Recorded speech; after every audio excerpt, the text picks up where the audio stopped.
everyone, welcome back to my Bible journey. Today we study in Matthew chapter 15.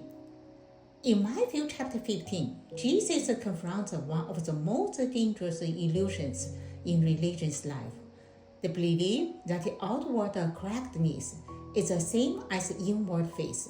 This chapter challenges us with a simple but unsettling question: what truly makes a person clean before God? Part 1. Tradition was God's command. This chapter opens with a tense encounter. The Pharisees and the scribes come from Jerusalem to question Jesus.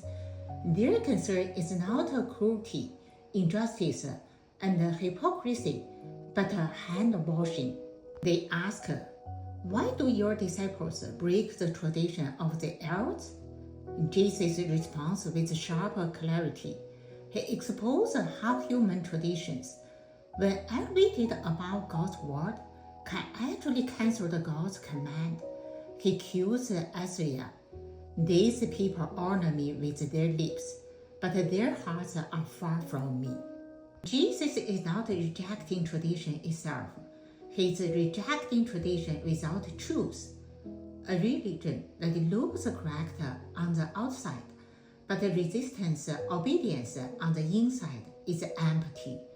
This opening scene forces us to ask, are we following God or merely defining habits we have inherited? Part 2. What truly defiles a person? Jesus then turns to the crowd and delivers a revolutionary teaching.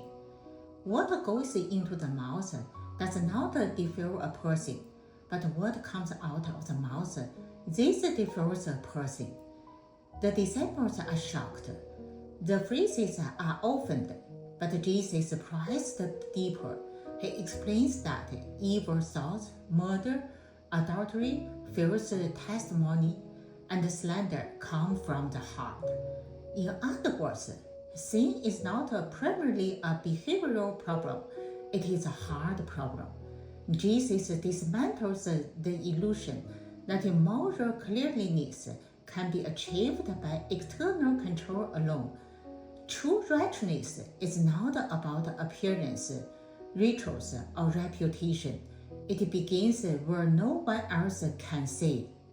Part 3. Faith from an expected place. Then the story takes an unexpected turn. Jesus travels to the region of Tyre and Sidon, outside Jewish territory. A Canaanite woman approaches him, crying out for her demon-possessed daughter. At first, Jesus is silent. Then he speaks words that sound harsh. "I was sent only to the lost sheep of Israel." But the woman refused to leave. He kneels and says, "Lord, help me." Finally, Jesus responds and praises her. "Women, you have great faith. Your request is granted." This moment is shocking. The religion's leaders, confident in their heritage, are rebelled. A foreigner woman with no status and no tradition is honored for her faith. Here, Matthew makes the message unmistakable. Faith, not background, moves the heart of God. Part 4. Compassion that flows from the heart. The chapter ends with compassion. Jesus heals the lame, the blind, the crippled, and the mute. The crowds are amazed. And once again, Jesus feeds thousands, not because they demanded it, but because he cared. He says, "I have compassion for these people." True faith always produces compassion. When the heart is transformed, mercy follows. Last part, conclusion. Matthew 15 confronts us with a choice. We can cling to outward religion, rules, appearance, and traditions, or we can allow God to transform our hearts. Jesus makes it clear God is not impressed by clean hands. if the heart remains untouched.